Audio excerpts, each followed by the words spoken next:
말씀을 먼저 보겠습니다. 빌립보서 4장, 한영 대역 성경 가지고 계신 분들은 379조.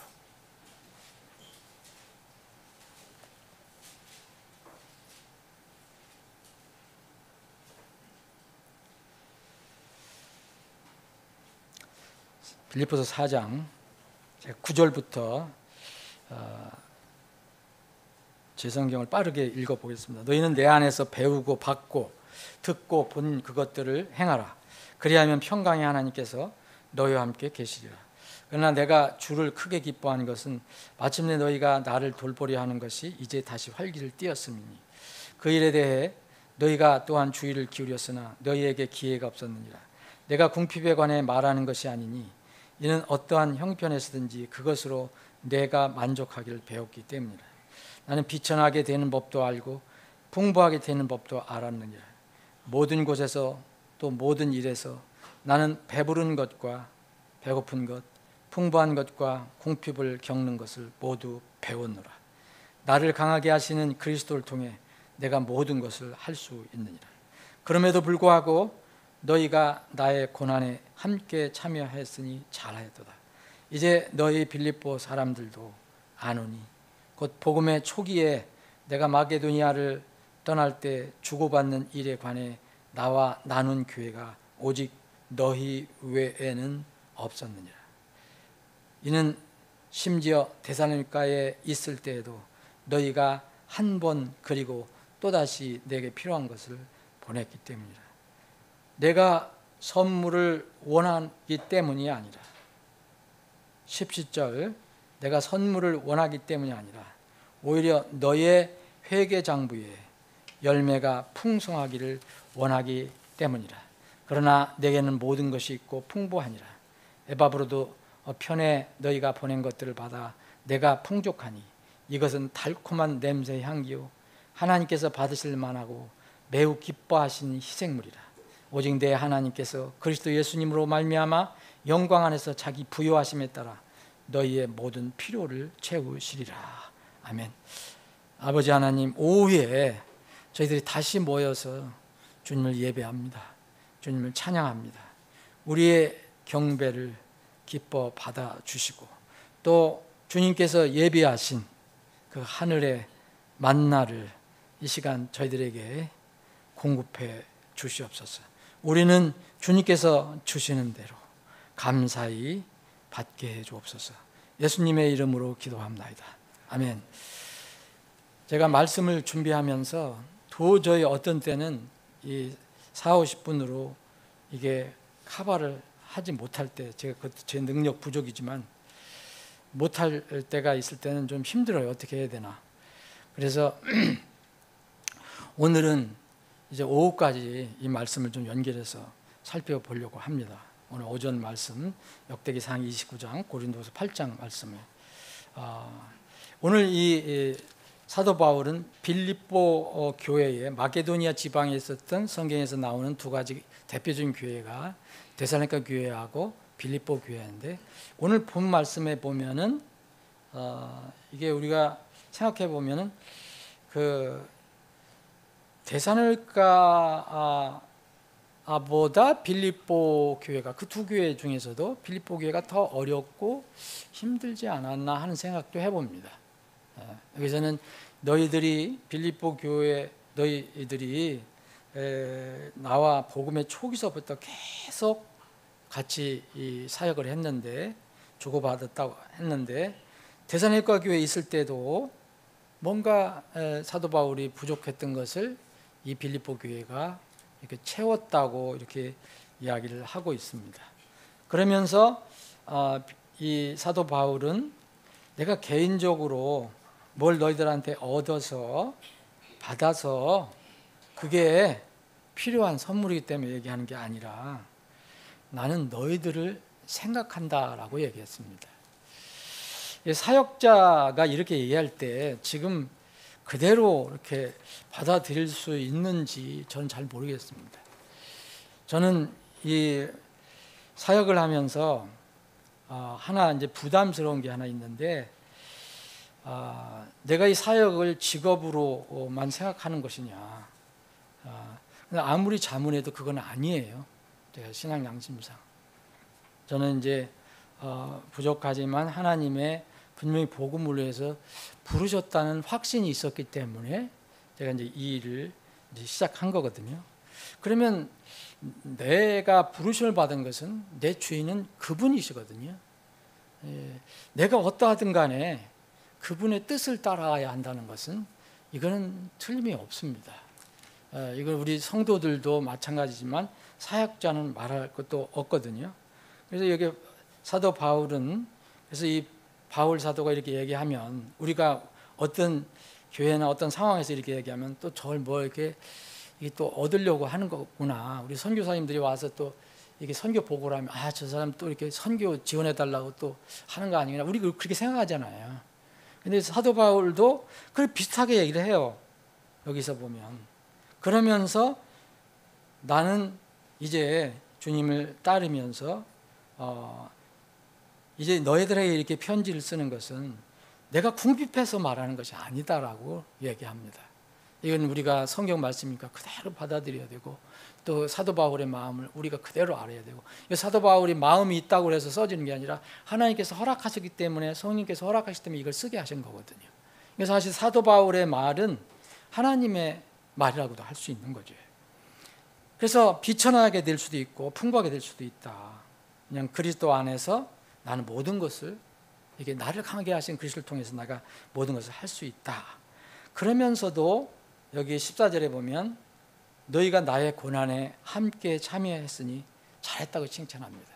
그래서 사도 바울이 인간적으로 이 빌립보 교회에게 칭찬한 것이지만 이건 인간적으로 끝날 게 아니죠. 이것은 하나님의 말씀이죠.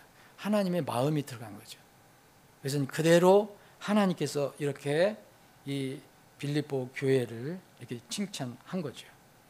그러면서 이제 사도 바울을 통해서 말씀하신 건 뭐냐면, 하나님은 우리가 무엇을 하나님께 나아갈 때 선물을 받기 위해서 우리를 부르신 게 아니잖아요. 내가 선물을 원하기 때문이 아니라고 사도 바울은 얘기했습니다. 오히려 내가 뭘 기다리고 있냐, 내가 바라는 것은 뭐냐, 너의 회개의 장부를 생각한다 그랬어요. 그러면 이 말씀을 그대로 순수하게 받을 수 있는 사람이 얼마나 될까? 성경 읽으면서 하나님께서 이렇게 우리에게 말씀하실 때 너의 회개 장부에 열매가 풍성하기를 원하기 때문이라, 이렇게 말씀하는 걸 우리가 얼마나 받아들일 수 있을까? 그러면서 18절에 보면 이제 에바브로도이라는 사역자를 통해서 이 빌립보 교회가 보낸 것을, 어떤 물질이죠, 이것을 이제 사역에 쓰라고 좀 보낸 것을 받고 뭐라고 얘기했냐면, 이것은 달콤한 냄새 향기요 하나님께서 받으실 만하고 매우 기뻐하신 희생물이라고 얘기했습니다. 이건 바울 사도가 편지를 쓴 거지만 다시 말씀드리면 하나님의 마음입니다. 하나님이 하신 말씀이죠. 그러면서 바울 사도는 하나님께서 예수님을 통해서 이제 자기의 부유하심에 따라 모든 필요를 너희 채우신다, 이런 약속을 바울 사도가 했지만 이 바울 사도가 약속한 게 아니죠. 하나님께서 약속하신 것을 전해 준 거죠. 이런 이 성경에서 말하는 이 어떤 하나님과의 관계에서 물질 문제는 우리가 하나님의 마음을 먼저 알고 이것을 접근하면 우리가 은혜로운데, 자꾸 우리는 사람들은 그거보다도, 그러니까 물질 그 자체만을 생각하는 경우가 많이 있습니다. 그건 저도 사람이고 여러분들도 다 사람이기 때문에 때로는 그렇게 그런 어떤 어려움에 빠질 수가 있는 것을 부인할 수는 없습니다.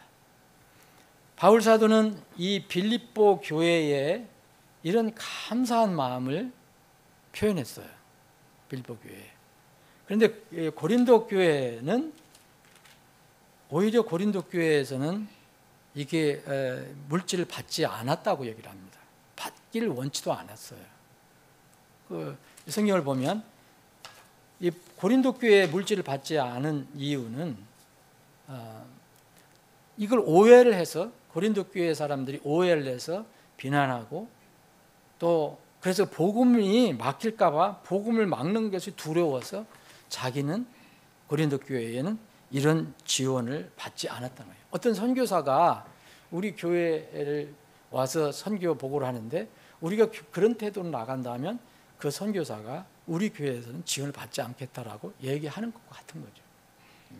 뭐 그런 경우는 전혀 없지만 바로 고린도 교회는 그런 문제를 가지고 있었습니다. 근데 고린도 교회에 이제 명령한 것들이 있어요. 하나님께서 바울 사도를 통해서 주신 거죠. 고린도전서 16장, 고린도전서 15장은 아주 놀라운 장이잖아요. 부활장. 휴거를 가르쳐 주는 거거든요. 부활장. 이 소망이 엄청나게 크잖아요. 여러분 다 그런 소망 가지고 있잖아요.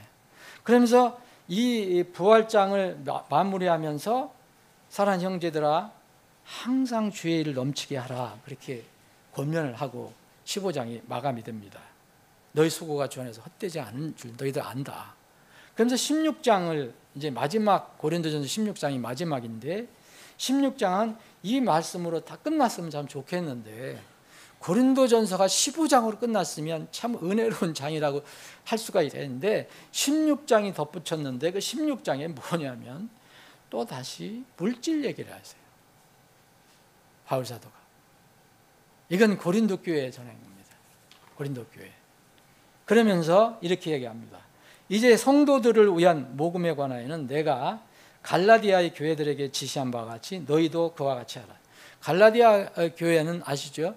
이 고린도 교회는 여기 소아시아 지방을 넘어서 지금 같으면 그리스 지방이에요. 아가야라는 지방.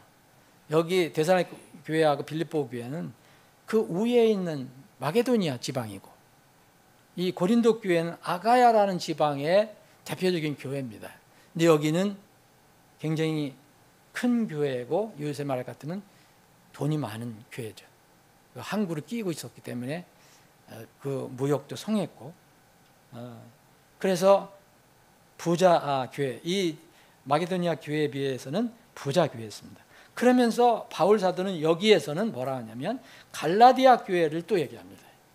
갈라디아 교회는 소아시아 교회에 있는 교회들이에요. 소아시아, 지금은 터키 지방에 있는 교회들이에요.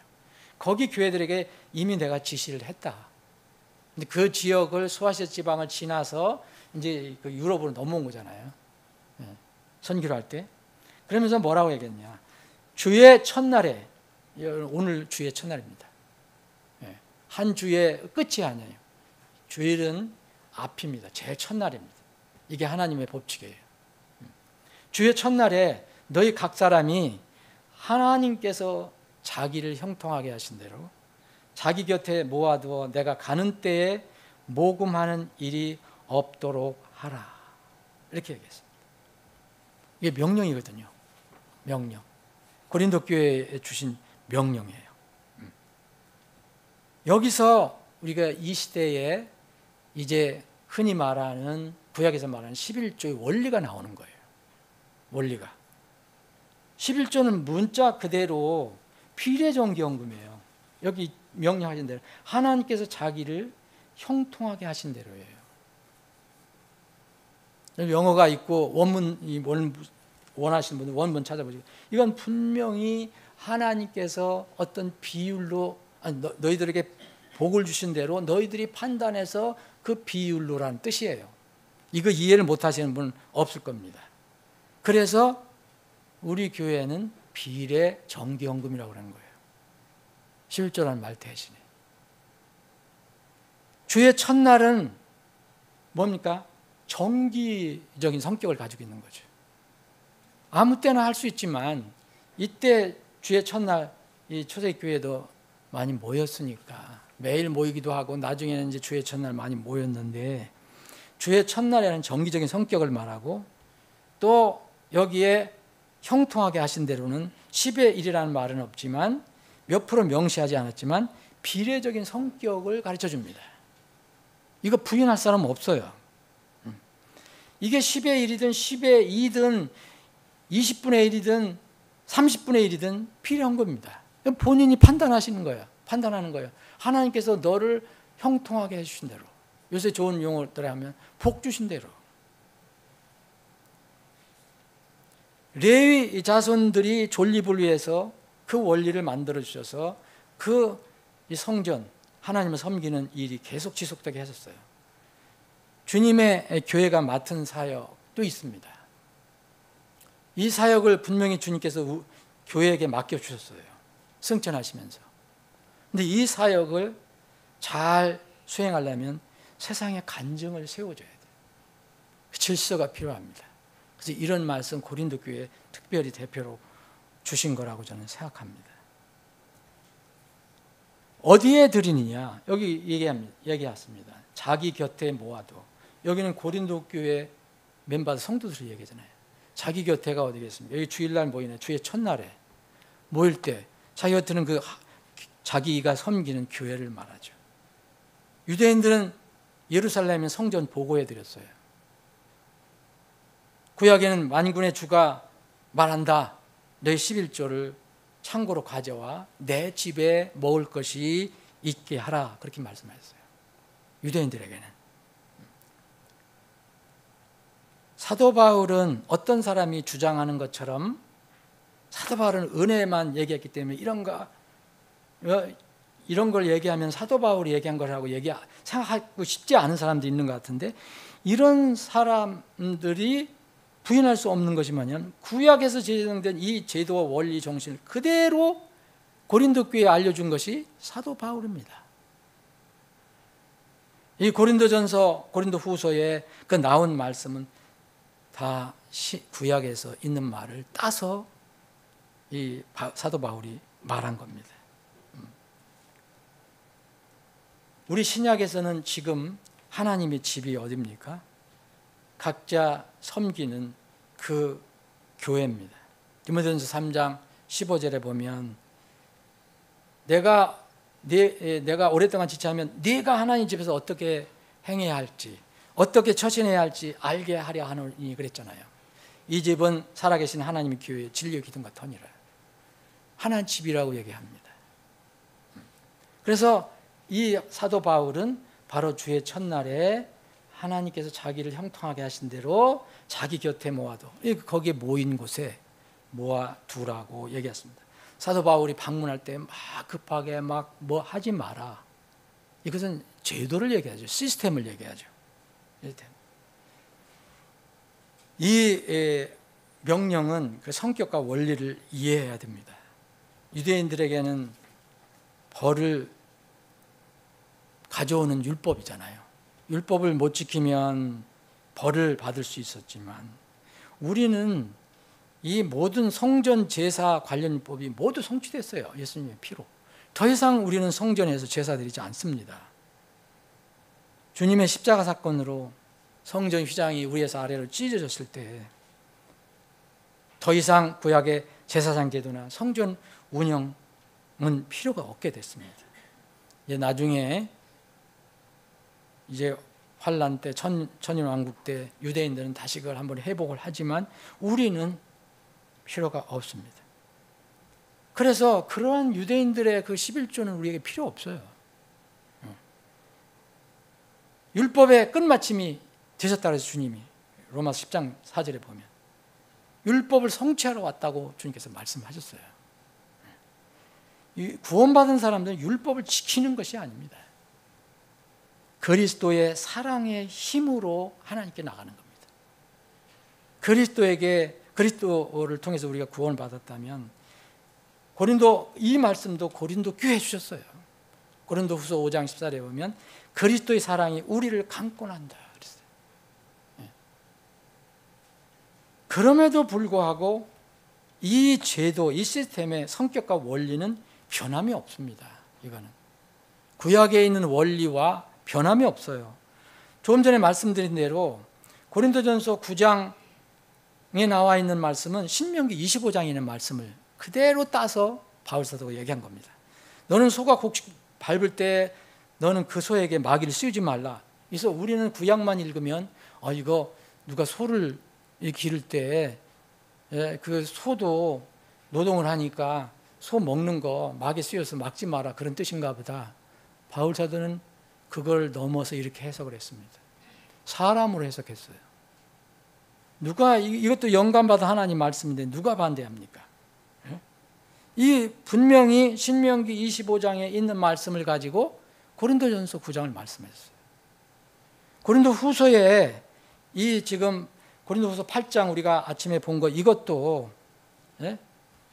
가난한 성도들을 위해서 우리가 모금을 한다 교회가. 그러면 균등하게 하려는 균등의 원리가 있다고 얘기했어요. 그 원리가 그거거든요. 12지파에서 11지파하고 한 지파.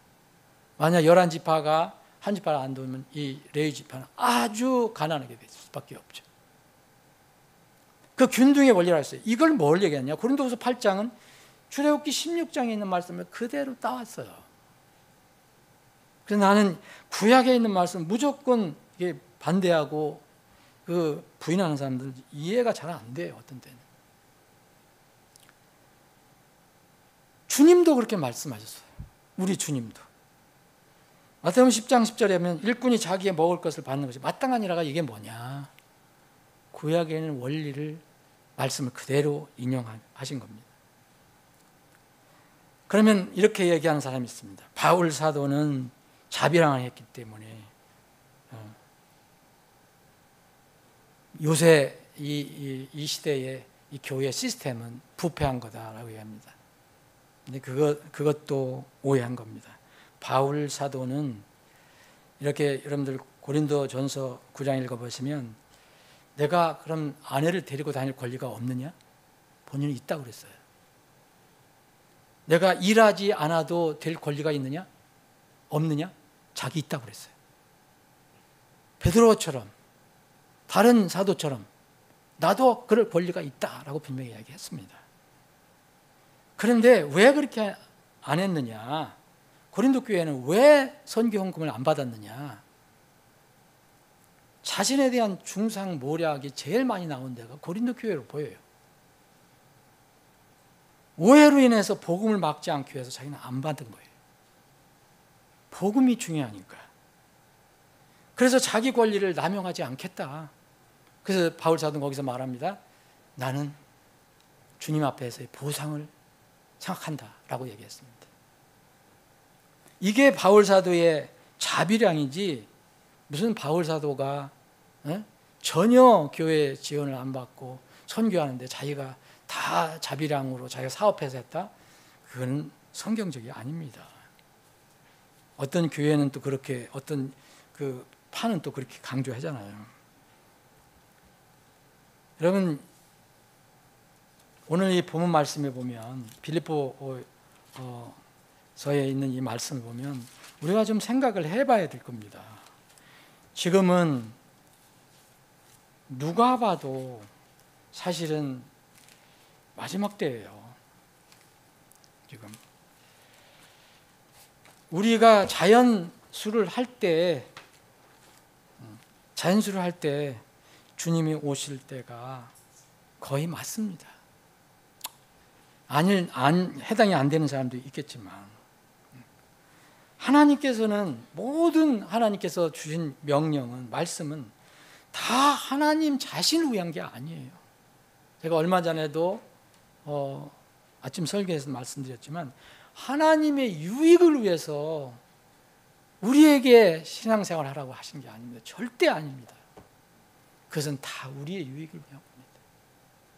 여러분 주일날 나와서 소위 다른 교회에서 얘기하는 주일 성수, 주일날 이렇게 지켜서 하나님께 와서 예배 드린다고 하나님의 그 인격에 덧붙임이 되는 게 있습니다. 하나님의 하늘 집에 우리가 더해드린 게 있습니까? 다 우리를 위한 겁니다. 유대인들에게 다 너희의 유익을 위해서 그랬어요. 너희의 복을 위해서. 오늘도 분명히 이 말씀입니다. 바울 사도가 내가 선물을 원하는 게 때문이 아니다. 오히려 너희의 회개장부에 열매가 풍성하기를 원하기 때문이다. 여러분 바로 우리의 유익을 위한 것입니다. 이건 뭘 의미하겠습니까? 여러분, 하나님의 자녀는 누구나 그리스도의 심판석에 섭니다. 그리스도의 심판석을 안 믿는 분이 있더라고요. 이게 하나님의 대배광자 심판하고 같이 보는 분도 있어요. 그런 교회도 있고요. 그런데 하나님의 자녀는 누구나, 구원받은 하나님의 자녀는 대배광자 심판에 서는 게 아니라 그리스도의 심판석에 섭니다. 그때는 서서 뭘 하냐면 회개 보고를 한다 그랬어요. 회개 보고. 회개 보고는 회개 장부가 있어야 돼요. 회개 장부는 어디 공인 회계사가 안 계시네. 회계 장부는 뭡니까? 차변 대변이 있어요. 그리고 제일 마지막에는 흑자 적자 표시가 돼요. 이게 회계 장부예요. 영어로는 이거 어카운트라고 그랬는데 여기서 이제 회계 장부로 번역이 됐어요. 어떤 때는 이제 회계로 돼 있고, 이것이 바로 흑자 표시하고 적자 표시하고 좌측이 있고 대변이 있고 차변이 있고 대변이 있고 이런 것들이 세상에서 사용하는 회계 장부입니다. 이거를 우리가 은행에 가서 예금을 하면 이제 구자라고 하죠. 우리 구자 보면은 다 오른쪽 왼쪽 다 있잖아요. 잔액 남아 있고. 이게 저기를 많이 쓰니까 그건 뭐예요? 마이너스 통장을 쓰니까 만날 마이너스요. 거기는 또 여기 있는 사람은 흑자로 나오고. 이게 계정입니다. 계정, 계좌, 구자. 이 용어를 하나님께서 사용하셨다는 거예요. 바우살들을 통해서 하나님께서 사용하셨어요. 왜? 이것을, 이 하나님 말씀을 이해하기 쉽게끔. 여러분, 우리의 헌신은 이 땅에서, 하나님을 위한 헌신은 이 땅에서 회계장부에서, 이 땅의 회계장부에서 다 결산되지 않습니다. 절대 다 결산되지 않아요. 바울 사도가 사랑하는 그 자기가 복음을 전해서 구원받은 노예가 있었거든요. 도망자. 오네시모를 엄청 사랑했는데 이 오네시모가 무슨 일을 잘못했는지 자기 주인을 도망쳤잖아요. 그런데 이 여기를 중재를 씁니다. 바울 사도가. 그 오네시모가 뭐 잘못한 거 있거나 무슨 빚을 졌다면 빌레몬에게 얘기합니다. 주인에게. 그거 내 장부에 넣어줘라. 이 오네시모가 잘못한 거, 혹시 돈 가지고 도망간 거 있다? 빚진 거 있느냐? 그럼 내 장부에 달아놓으라 그랬어요. 내 장부로. 바울 사도가 얘기했습니다. 빌레몬서 18장 읽어보시면 내 장부에 넣으라 그랬어요. 이 회계장부는, 땅의 회계장부는 다 결산되지 않습니다. 이 땅에서. 하늘에 있는 회계장부에는 모든 것이 기록돼서 다 결산이 됩니다. 오늘 말씀한 것이 바로 빌립보 교회의 회계장부예요. 빌립보 교회 사람들의 회계장부. 빌립보 사람 한 사람들에 대한 회계장부가 있을 것입니다. 여러분, 이 회계장부가 여기 나왔지만 주님께서 나중에 오실 때 너희들이 나에게 회고복을 하리라, 이런 말씀 많이 있는 거 여러분 아시죠? 일일이 다 찾아보지 않아도. 대표적인 게 로마 14장. 이게 그리스도의 심판석에 관한 거예요. 네? 여기에 보면 우리 각 사람이 그랬어요. 자기에 관해서 하나님께 회개복을 하리라. 예의 있는 사람이 없잖아요. 우리 각 사람이 자기에 관해서 하나님께 회개복을 하리라. 여러분, 우리 앞으로 주님 앞에 섰을 때 누가 우리를 변호해 줄까요? 지금은 주님의 공중재림을 기다리는 시점이라 제가 믿기로는 유보의 시대라고 생각해요. 유보라는 것은 이제 미루어 주신다는 거예요. 구약에서는 거의 율법을 집행을 하세요. 그때. 신학에 와서도 그 초기에는 여러분 아시죠? 교회 세워질 때 성령 성령을 속였을 때 어떻게 했습니까? 아나니아 삽비라 바로 즉결을 했어요. 즉결 심판하셨어요. 근데 지금은 그런 시대가 아니라고 저는 생각합니다. 이제 말씀이 완성이 됐고 지금 주님이 오실 때잖아요. 그럼 뭐 이제 그리스도의 심판석이 있는데, 그래서 저는 이 시대를, 이 마지막 시대를 유보 시대라고 자꾸 말씀드리는 거예요. 근데 이거를 사람들이 오해를 해요. 하나님께서 뭐 심판하시고 징계하신다, 하나님 자녀도 징계하신다고 얘기하셨잖아요. 징계 안 하면은, 징계를 안 받으면, 그거 엉터리짓을 했는데 징계를 안 받으면 무슨 뭐라 했어요? 하나님 자녀가 아니라고 얘기했잖아요. 그런 사람은 징계 안 한다는 거죠. 지금은 분명히 유보시대인데 이거를 사람들이 오해를 하는 거예요. 아니면 악용할 수도 있고요. 하나님의 오래 참으심과 이 기다리심을 오해해서요, 하나님 무능하시고 아무것도 안 하시고 침묵하시고 그런 것으로 생각합니다. 그래서 이 마지막 때에는 말씀에 따라 순종하며 사는 사람들이 가장 큰 복을 받는 겁니다.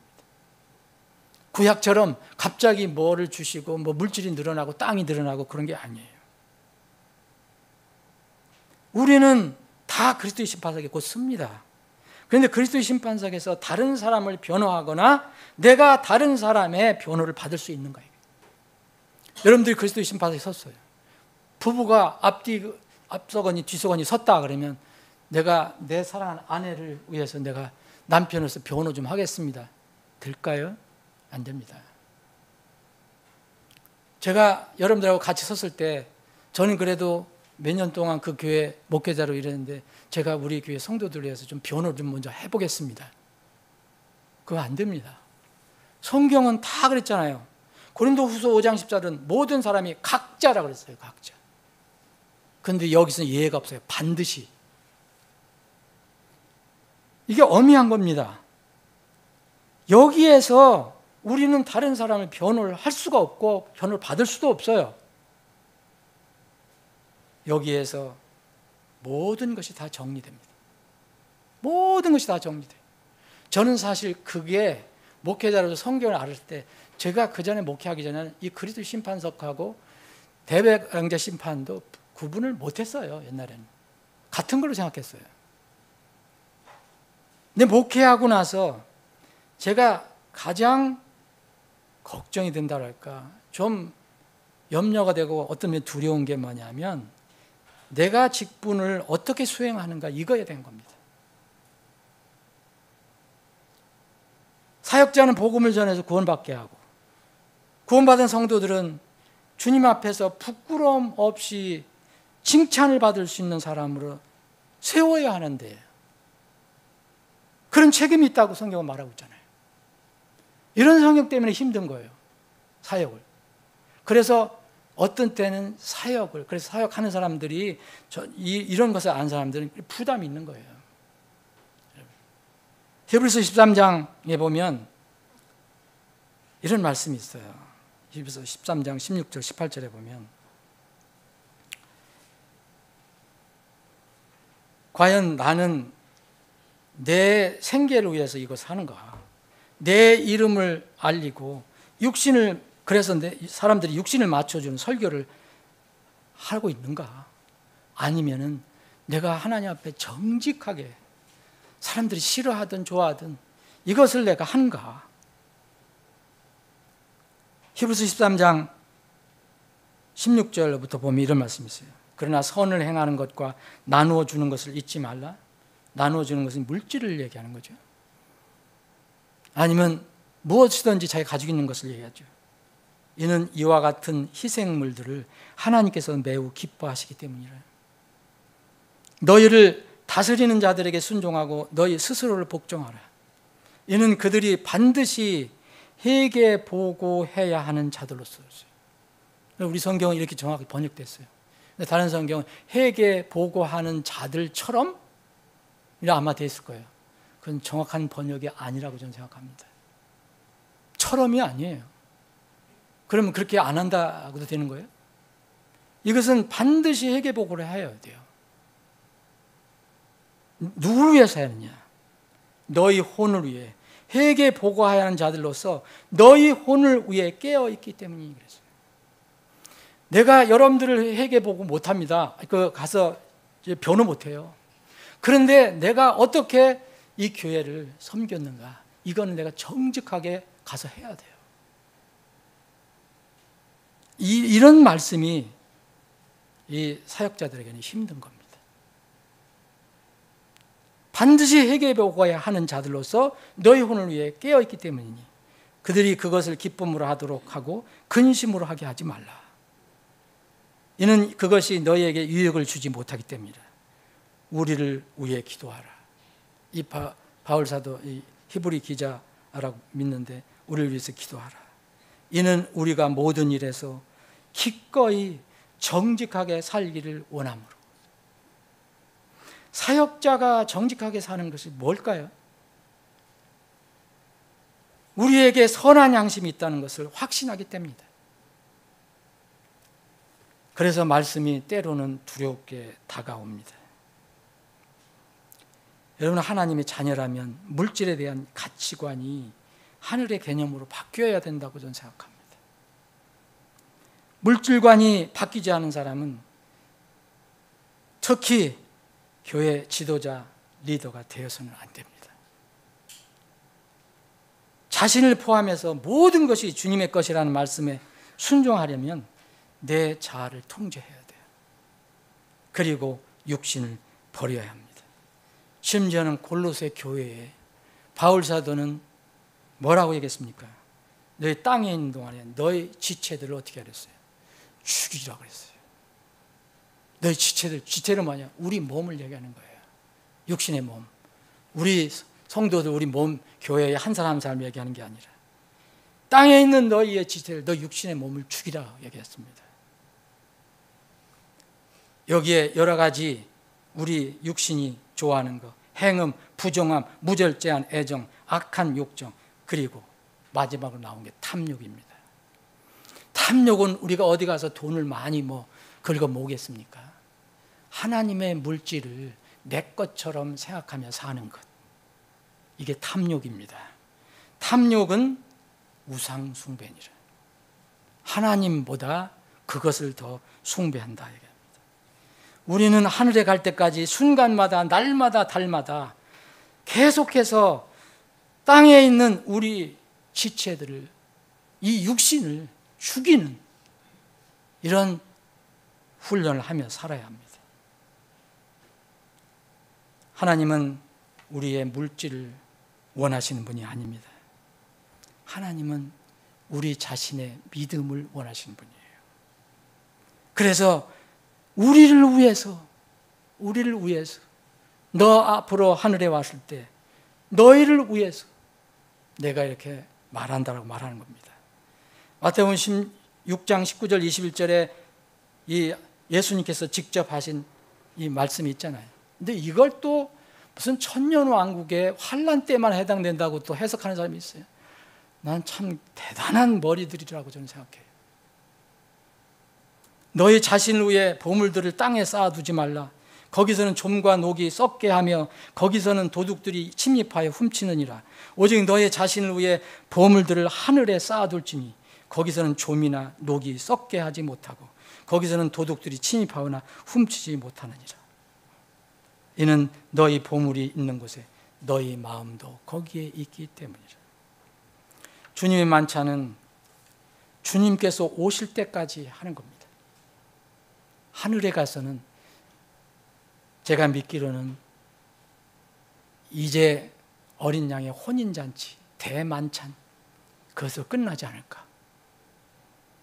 우리가 초촐하게 하는 주님의 만찬은 주님이 나팔 소리를 통해서 이 땅에 오시기 전까지, 하나님 나팔 소리가 울리기 전까지만 이 땅에서 합니다. 만약 하나님이 나팔 소리가 나면 우리는 그분 앞에 서서 회개복을 해야 됩니다. 주님의 만찬은 그분이 오시기까지입니다. 그분이 오신다는 것이 뭘 말합니까? 주님이 우리를 부르러 오실 때를 얘기합니다. 오늘 주님 만찬을 섬기실 두 분 모시겠습니다.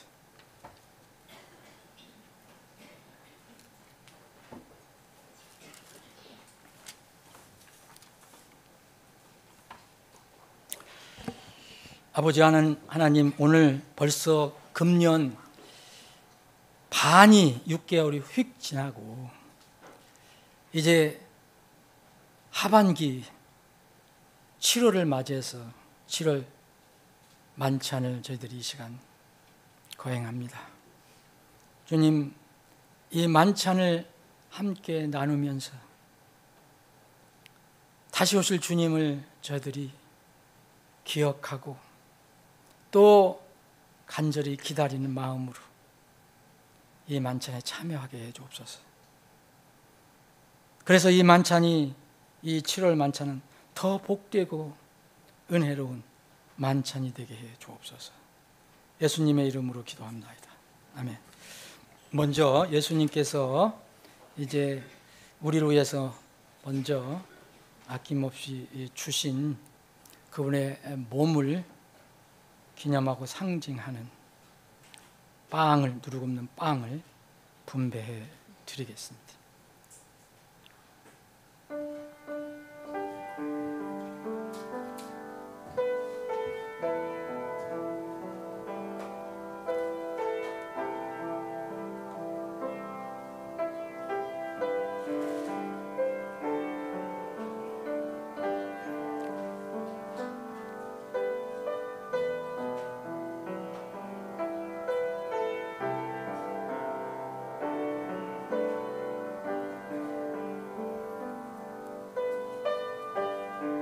주님의 만찬에 참여하는 분들은 최소한 3가지를 기억해야 합니다. 예수 그리스도에 관한 믿음입니다. 나를 기억하라라고 말씀하셨습니다. 예수님은, 그리스도는 여러분들과 무슨 관계에 있습니까?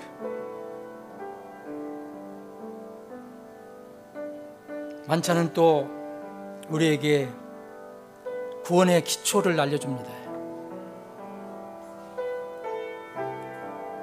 우리가 나누는 빵은 예수님의 거룩한 몸을 상징합니다. 우리가 나눌 잔은 그분의 거룩한 피를 상징합니다. 구원은 바로 그리스도로부터 온 것입니다. 마지막으로 우리가 기억해야 될 것은 성경이 가르치는 종말에 관한 진리입니다. 주님이 이 땅에 오시면 이 땅에서 모든 것은 끝이 납니다.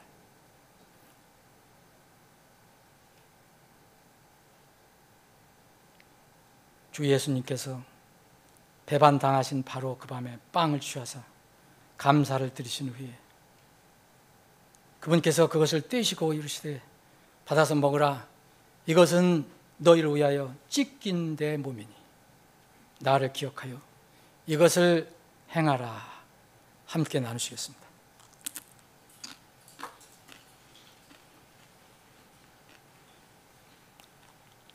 피 흘림이 없으면 죄사함이 없다 말씀하셨습니다. 피에 생명이 있다고 말씀하셨습니다. 그분께서 우리를 위해서 아낌없이 쏟아주신, 흘려주신 그분의 고귀한 피를 기념하고 상징하는 잔을 분배해 드리겠습니다.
이와 같은 방식으로 잔을 집으시고 이르시되 이 잔은 내 피로 세운 새 상속 언약이니 너희가 그것을 마실 때마다 나를 기억하여 이것을 행하라. 이는 너희가 이 빵을 먹고 이 잔을 마실 때마다 너희가 주의 죽으심을 그분께서 오실 때까지 보이기 때문이라. 함께 나누시겠습니다.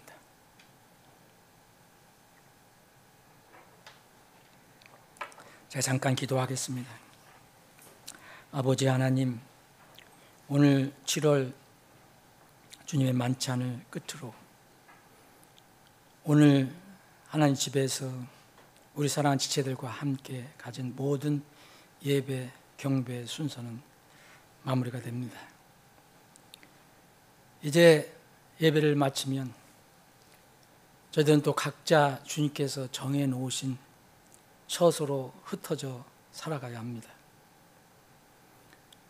그곳이 어디든 간에 멀든지 가깝든지 주님께서 약속하신 대로 우리 사랑하는 지체들과 함께 해주시고 또 앞으로 세상에서 3일 혹은 일주일 어디에 살든 어떻게 살든 주님께서 함께 동행해 주셔서 우리 사랑하는 지체들 인도해 주시고 가르쳐 주시고 보호해 주시옵소서.